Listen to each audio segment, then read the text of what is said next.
Pudugai express உறவுகள் அனைவருக்கும் வணக்கம். நடந்து முடிந்த பீகார் சட்டமன்ற தேர்தலின் முடிவுகள் வந்து கொண்டிருக்கின்றன. அதை பற்றி விவாதிப்பதற்கு நம்முடன் இணைந்திருக்கார் திரு வடிவேல் அவர்கள். வணக்கம் சார். வணக்கம். இன்னைக்கு பரபரப்பான விஷயம் என்னன்னா, பீகார் சட்டமன்ற தேர்தல் முடிவுகள் வந்து கொண்டிருக்கிறது. என்டிஏ கூட்டணி 200க்கும் மேற்பட்ட தொகுதிகளில் முன்னிலையில போய்கிட்டு இருக்காங்க. இந்தியா கூட்டணி மிகவும் பின்னடைஞ்சிருக்காங்க. இதோட சரிவை எப்படி சார் நீங்க பாக்குறீங்க? பீகார் தேர்தல் கள நிலவரத்தை பத்தி நீங்க என்ன நினைக்கிறீங்க? நீங்க கூறினா பீகார் சட்டமன்ற தேர்தல் என்டிஏ கூட்டணியாக இருக்கட்டும், இந்தியா கூட்டணியாக இருக்கட்டும், இரு கட்சிகளுமே பலமான தேர்தல் பிரச்சாரங்களை மேற்கொண்டதுன்னு சொல்ல வேண்டும். தமிழக முதல்வர் கூட இந்தியா கூட்டணி சார்பாக அங்கே போய் தேர்தல் பிரச்சாரம் பண்ணியிருந்தார். இருந்த போதிலும் தற்போதைய நிலவரப்படி ஆளும் கட்சியான பிஜேபி சார்ந்த கட்சியான என்டிஏ கூட்டணி 200 தொகுதிகளுக்கு மேலாக அங்கு வெற்றி பெறுவதற்கான வாய்ப்புகளை நோக்கி சென்று கொண்டிருக்கிறது. 35 தொகுதிகளோட பின்னடைவாக தான் இந்தியா கூட்டணி தொய்வடைந்து இருக்கின்றது என்று மக்கள் அனைவரும் பார்த்து கொண்டிருக்கிறோம். இதை வச்சு பார்க்கும்போது பிஜேபி மறுபடியும் தன்னுடைய ஆளுமை பீகார்ல நிரூபித்து இருக்கிறது அப்படின்னு தான் நம்ம இதை பார்க்க வேண்டும். என்டிஏ கூட்டணியில் இருக்கும் நிதிஷ்குமார் என்ப கட்சியில் தலைமையிலான பீகாரில் 10வது முறையாக ஆட்சி அமைப்பார் என்று மக்கள் அனைவரும், பீகார் மக்கள் அனைவருமே கூறுகின்றனர். இருந்தாலும் முடிவுகள் இன்னும் சற்று நேரங்களில் அதிகாரப்பூர்வமாக அறிவிக்கப்படும் என்பதால் பிஜேபியே அங்கு ஆளுமையாக ஆட்சி அமைக்கின்றதா இல்ல கூட்டணி கட்சி தர்மமாக செயல்பட்டு நிதிஷ்குமாரே ஆட்சி அமைப்பாரா என்று பொறுத்திருந்துதான் நாம் பார்க்க வேண்டும். இப்ப இந்திய சமீபத்துலதான் பீகார்ல தேர்தல் வர்றதுக்கு முன்னாடி இந்திய தேர்தல் ஆணையத்துல இருந்து எஸ்ஐஆர்ங்கிற புதிய நடைமுறையை கொண்டு பல்வேறு திட்டங்களை ஏற்படுத்திக்கிட்டு இருந்தாங்க. அதோட அந்த எதுவும் தாக்கம் இந்த தேர்தல்ல பிரதிபலிக்குதா சார்? காங்கிரஸ் கட்சியில இருக்கிற இளம் தலைவர் ராகுல் காந்தி அவர்கள் இந்த எஸ்ஐஆரோட திட்டத்தை நிறைய முறைகேடுகள் நடந்திருக்கு அப்படின்னு பல கூட்டங்களை கூட்டி மக்கள் முன்னாடி விழிப்புணர்வு அடையாமபடி பேசினாரு. ஆனா அந்த கட்சியை பொறுத்த வரைக்கும் நீங்க நல்லாவே பார்த்துருக்கணும், ராகுல் காந்தி மட்டும்தான் அந்த விஷயத்தை முன்னெடுத்து போயிருக்காரே தவிர அவரோட இருக்கிற சக மூத்த முன்னோடிகளா இருக்கட்டும் இல்ல பீகார்ல இருக்கிற காங்கிரஸ் தலைவர்களா இருக்கட்டும் அதை ஒரு பெரிய பொருட்டாக அவங்க எடுத்துக்கல. இத ராகுல் காந்தி ஆரம்பிச்ச உடனே இந்த ஒரு பிரச்சனையவே எல்லாரும் பேசி இருக்கணும். முதல்ல அவங்க இதை பேசாம விட்டதுக்கான காரணங்கள் இப்ப அவங்க பின்னடைவை சந்திக்கிறாங்கன்னு கூட நம்ம எடுத்துக்கலாம். சரிங்க சார். இப்ப பீகாரோட தேர்தல் முடிவுகள் வந்துகிட்டு இருக்கு. இந்த தேர்தல் முடிவுகள் வரப்போற தமிழக தேர்தலை என்ன மாதிரி தாக்கத்தை ஏற்படுத்தும்? ராகுல் காந்தி அவர்கள் சொன்ன மாதிரி இந்த எஸ்ஐஆர் அப்படிங்கிற ஒரு குளறுபடியை தேர்தலுக்கு முன்னாடி அறிவிச்சு இதன் மூலமா பிஜேபி மறுபடியும் கட்சியை ஒரு ஆணித்தரமாக ஊன்றுவதற்கான வேலைப்பாடுகளை செய்து கொண்டு இருக்கிறது அப்படிங்கிற மாதிரி தான் ராகுல் காந்தி சொல்லியிருந்தார். இப்ப அதே திட்டத்தை தான் தமிழகத்திலையும் தேர்தல் ஆணையம் அறிவிச்சிருக்கு. இந்த டிசம்பருக்குள்ள இது எல்லாத்தையும் முடிச்சு எங்களுக்கு ஒப்படைக்கணும் அப்படின்னு தேர்தல் ஆணையம் அறிவிச்சிருக்கு. தமிழக முதல்வர் மு க ஸ்டாலின் அவர்கள் இந்த திட்டத்தை முழுமையா கண்டித்து பல போராட்டங்களையும் நடத்தி இருக்கிறாரு அப்படிங்கிறது நம்மளும் கண்டுட்டு தான் இருக்கிறோம். இதன் மூலமாக பிஜேபி தமிழகத்துல ஒரு வேற ஊனிடுவோம், இந்த எஸ்ஐஆர் திட்டத்தை குளறுபடி ஆக்கிடுவோம், மக்களை என்னன்னே புரியாத அளவுக்கு கொண்டாந்துருவோம் அப்படிங்கிற ஒரு திட்டத்தை வகுக்குது அப்படிங்கிறதா ஆளுங்கட்சியோட குற்றச்சாட்டாவே இருக்குது. இருந்தாலும் தமிழகத்தில் திராவிட கட்சிகள் செயல்பாடுகள் கொஞ்சம் டிஃப்ரெண்டாகவே இருக்கும். பீகாரை காட்டிலையும் மற்ற வட மாநிலங்களை காட்டிலையும் தமிழகத்துல கொஞ்சம் டிஃப்ரெண்டாகவே தான் இருக்கும்.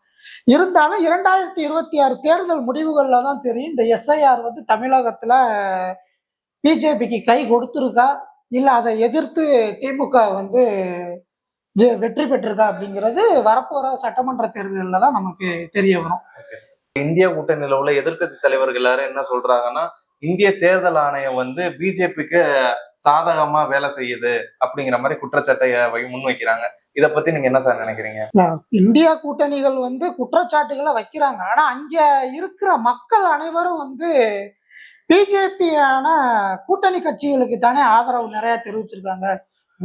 அந்த அளவுக்கு படிப்பறிவு இல்லாத மக்கள்னு நம்ம சொல்ல முடியாதுல்ல. அவங்க ஓரளவுக்காச்சும் கணிச்சிருப்பாங்கல்ல நம்மளுக்கு யாரு நல்லது பண்றாங்க, ஒரு 10 தடவை வந்து 9 முறை ஆட்சியில அமர்ந்திருக்காரு நிதிஷ்குமார்.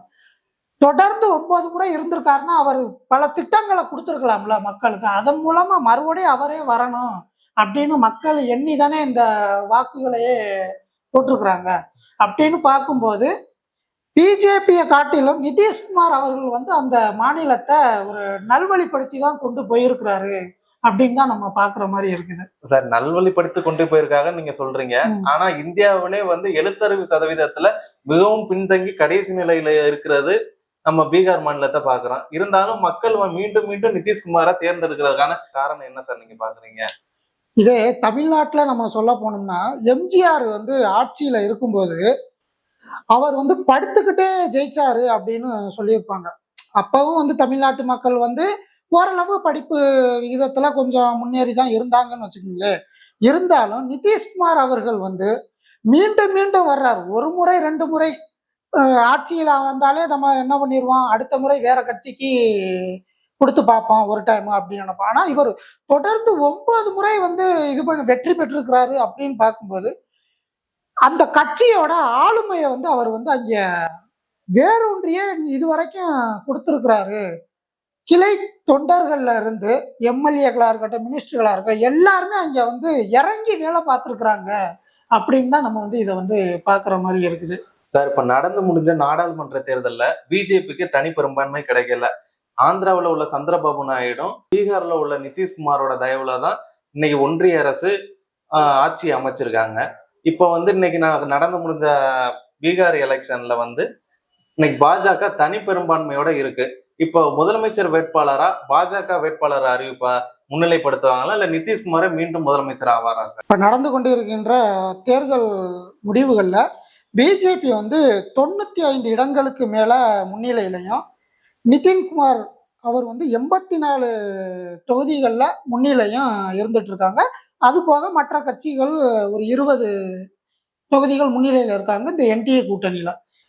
இப்ப சொல்ல போனா பிஜேபி வந்து தனிமையாவே நிதிஷ்குமாரை வந்து ஒதுக்கி வச்சுட்டு 20 தொகுதி வெற்றி பெற்றாங்கல்ல, அவங்களும் மோடி தலைமையிலான அரசும் இவங்க 2 பேரும் கூட்டணி சேர்ந்தாலே வெற்றி வேட்பாளரா முதல்வரா வந்துருவாங்க. இருந்தாலும் இவங்க வந்து கூட்டணி கட்சிகள் வந்து எப்பவுமே ஒரு அக்ரிமெண்ட் போட்டு தான் அந்த தேர்தலை சந்திப்பாங்க. முதல்வர் வேட்பாளர் இவங்க தான் அப்படிங்கிற மாதிரி. அதனால முடிவுகள் வெளியானதுக்கு அப்புறம் பிஜேபியா இருக்கட்டும், நிதின்குமாரா இருக்கட்டும், மற்ற கூட்டணி கட்சிகளா இருக்கட்டும், இவங்க எல்லாருமே முடிவு பண்ணி யாரு முதல்வர் வேட்பாளரா நிதின்குமாரையே மறுபடியும் அமைக்கலாமா அப்படிங்கிறத முடிவு பண்ணி தான் அவங்க வந்து இதை கூற முடியுமே தவிர, வெளிப்படைத்தன்மையா வந்து நாங்க அதிக இதுல வந்துட்டோம் இந்த தடவை, அதனால நாங்களே முதல்வர் வேட்பாளரா இருந்துக்கிறோம் அப்படின்னு பிஜேபினால சொல்ல முடியாது. ஏன்னா அடுத்த வர்ற தேர்தல்களும் நிதின்குமாரோட தயவு அவங்களுக்கு தேவை. அதனால கொஞ்சம் மோடி அவர்கள் யோசிச்சே இதை செயல்படுவார் அப்படின்னு தான் நான் சொல்ல வரேன். பீகார் சட்டமன்ற தேர்தலோட முடிவுகள்லாம் வந்துகிட்டு இருக்கு. எதிர்கட்சி அந்தஸ்தை பெறுறதுக்கு மொத்தமுள்ள சட்டமன்ற தொகுதிகள்ல 10% மேல இருக்கணும்னு சொல்லப்படுது. ஆனா அந்த இலாக்காவை கூட இன்னும் வந்து எதிர்கட்சி வந்து தொட முடியாத தூரத்துல இருக்கு. இதை பத்தி நீங்க என்ன சார் நினைக்கிறீங்க? கண்டிப்பா இது வந்து இந்தியா கூட்டணிக்கு வந்து ஒரு பெரிய பின்னடைவுன்னே தான் சொல்லணும். ஏன்னா ஒரு பல வருடங்களாக இந்தியாவை ஆண்ட ஒரு காங்கிரஸ் கட்சியாக இருக்கட்டும், மாநிலத்தில் உள்ள தேஜஸ்வியான அவர்களோட கட்சியாக இருக்கட்டும், இவ்வளவு பெரிய ஒரு ஆளுமையான கட்சிகள் ஒரு எதிர்கட்சியா கூட வர முடியாத அளவுக்கு அவர்களோட செயல்பாடுகள் பீகார்ல இருக்குது அப்படின்னா இது வந்து வெட்கக்கேடு தான் சொல்ல வேணும். ஓகேங்களா? ராகுல் காந்தி போராடின அளவுக்கு கூட மற்ற எந்த கட்சியுமே பீகார்ல வந்து போராடலைன்னு தான் சொல்ல முடியும். ஏன்னா பீகார்ல ஓவைசி அப்படிங்கிற ஒரு சிறிய ஒரு முஸ்லீம் கட்சி ஒன்று இருந்துச்சு. அந்த கட்சி வந்து இந்தியா கூட்டணிக்கு ஒரு அழைப்பு விடுத்துச்சு, நாம எல்லாம் ஒன்று சேர்ந்து பிஜேபியை வந்து ஒழிக்கணும் அப்படின்னு. ஆனா அதை வந்து இந்தியா கூட்டணி ஒரு பெரிய பொருட்டாக எடுத்துக்கல. அதுக்கு அடுத்தபடியாக மீண்டும் அந்த கட்சியே எனக்கு வந்து 6 சீட்டு கொடுங்க, நான் ஜெயிச்சு காமிக்கிறேன் அப்படிங்கிற ஒரு செய்தியையும் கொடுத்துச்சு. அதை பத்தியும் இந்தியா கூட்டணி வந்து ஒரு கருத்துல எடுத்துக்கல. ஆனால் அதே ஓவைசி கட்சி தனிமையாக 5 தொகுதிகளில் போட்டியிட்டு 5 தொகுதிகளிலுமே முன்னிலை இருக்கிறாங்க. இது வந்து இந்தியா கூட்டணிக்கு ஒரு பெருத்த அடியாவே இருக்குன்னே நம்ம சொல்ல வேண்டும். ஏன்னா அவங்கள சேர்த்திருந்தா கூட ஓரளவுக்கு எதிர்க்கட்சியா வர்ற அந்தஸ்துக்கு பெரும்பான்மையா ஆயிருப்பாங்களோ அப்படிங்கிறதான் என்னோட கருத்தா இருக்கு. இப்ப இந்தியா கூட்டணிக்குள்ள ஒற்றுமை இல்லைன்னு நீங்க சொல்ல வர்றீங்களா சார்? கண்டிப்பாங்க. ஒற்றுமை இருந்திருந்தா எதிர்க்கட்சியாவாச்சும் ஆயிருக்கணும்லங்க. ஒரு தனிப்பெரும்பான்மையை கூட பிடிக்க முடியல. அப்புறம் என்ன இவங்க வந்து அங்க வந்து ஆட்சிய புடிச்சு என்ன பண்ண போறாங்க? ஒரு கட்சிய நடத்துறதுக்கான வழிமுறைகளே அவங்களுக்கு தெரியலையே! இன்று பீகார் அரசியல் களத்தை பத்தி பல்வேறு விவரங்களை நம்ம பார்த்தோம். மீண்டும் ஒரு நிகழ்வில் சந்திப்போம். நன்றி, வணக்கம்.